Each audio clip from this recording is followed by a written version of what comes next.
नमस्कार. महाराष्ट्रातील विविध क्षेत्रातील बातम्या झटपट आपल्या मोबाईलवर पाहण्यासाठी लगेचच सबस्क्राइब करा राष्ट्रशक्ती लाईव्ह न्यूज आणि सोबत बेल आयकॉन प्रेस करायला विसरू नका. माढा मतदारसंघातून तुतारीच निवडून येणार म्हणून काही जणांनी 11 बुलेटची शर्यत लावली.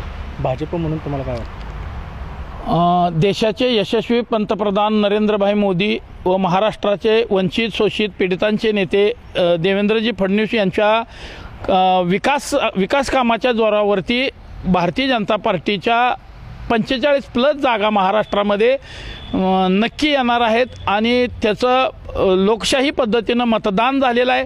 निवडणूक आयोगाच्या पीटीमध्ये ते मतदान बंद झालेलं आहे. निवडणूक आयोग ते ज्या दिवशी 4 तारखेला निकाल आहे त्या दिवशी ते जाहीर होणार आहे. परंतु काही अपप्रवृत्ती आम्हाला या प्रकारामध्ये मला जुगार खेळल्यासारखं वाटतंय आणि काही अपप्रवृत्ती जुगार या प्रकाराला खतपाणी घालत असल्याचा हा प्रकार आहे. जर या कोण शर्यत लावणारा पाटील असेल, प्रस्थापित धनदांडग्यांनी त्या माढा तालुक्यामध्ये असेल, या माढा मतदारसंघामध्ये अनेक गावांना पिण्यासाठी पाणी नाही, जनावरं पाण्या वाचून टाहो पडत आहेत.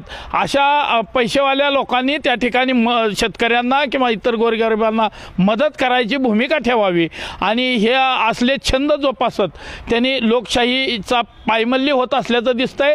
मी निवडणूक आयोगाकडे किंवा राज्य सरकारकडे मागणी करतोय, अशा सट्टा खेळणाऱ्या लोकांवरती तातडीनं गुन्हे दाखल होणे गरजेचं आहे.